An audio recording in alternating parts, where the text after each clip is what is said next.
keep doing what you're doing because the country needs a lot more of that thinking.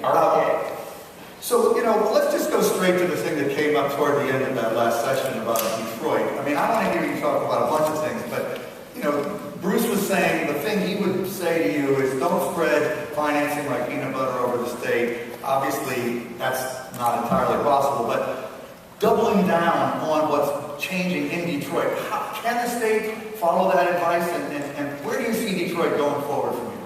Yeah, I think Detroit, well, it's interesting. I just came back from China, and one of the big things that came up, the Chinese asked over and over again, what about Detroit? So I said there are two critical points that people really need to realize. First of all, the concept of going bankrupt, again, I didn't want to end up there, but we're there. It's really, this is the time to solve problems. So this isn't about a new problem arriving. This is dealing with 60 years of accumulated problems. And admitting you got a problem. And really being honest about it instead of ignoring it and letting it build up. So that's point one. The second one is the comeback in Detroit has started several years ago.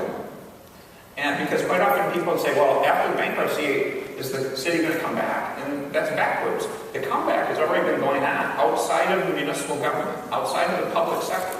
It's already been going on with the private sector. You had Dan Gilbert here.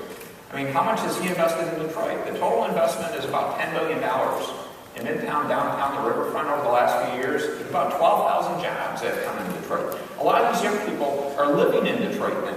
The comeback is going on in spite of the way government was operating.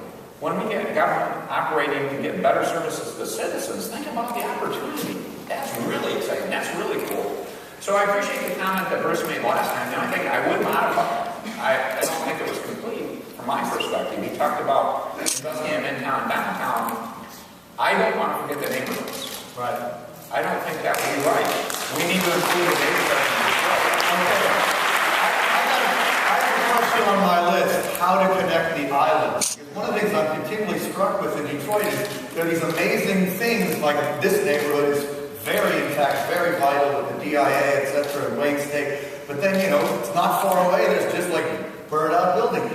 How do we think about, and then Corktown, this cool little neighborhood, but it's like you take 3 steps away and you're in like outer space. What's going to happen to connect these islands? How can you incorporate the whole city in this revival? Well, one of the things that is, again, a case of the work, that work's been done.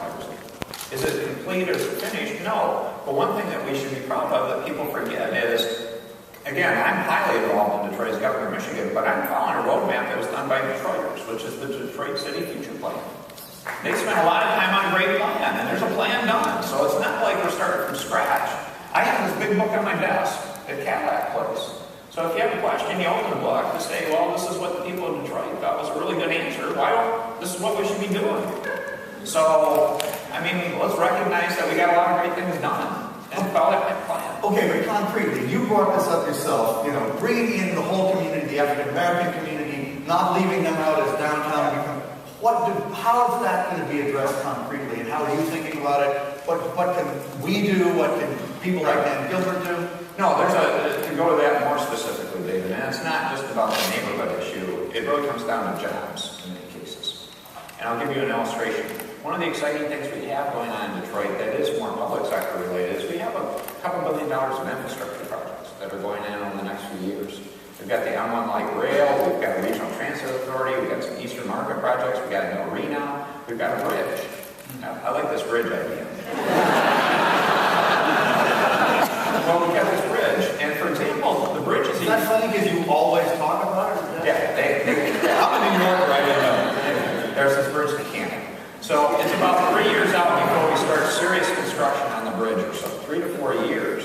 And quite often when you get an infrastructure project, the problem is Detroiters aren't able to be hired because they need additional training in terms of the skilled trades to be ready for it. Here we have a case where we know this bridge isn't going to be there for 3 or 4 years.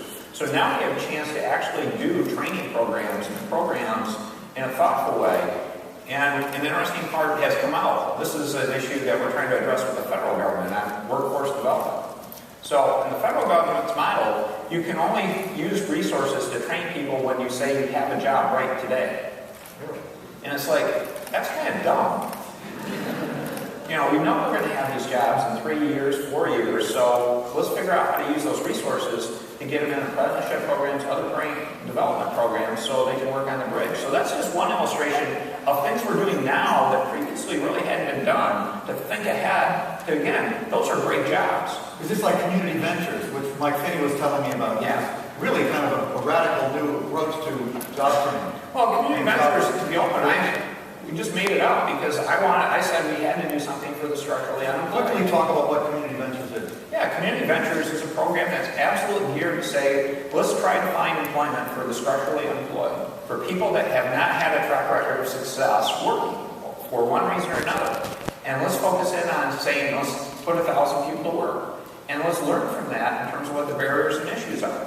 And we've got, and these are not make-work jobs. That was the one requirement I had. When I asked Mike to do the program, and he's done a great job, I said, the one requirement is, this cannot be a short-term make-work job. This has to be a job that's a sustainable job with an organization that makes at least $1, even if they're a nonprofit, to make sure they're sustainable.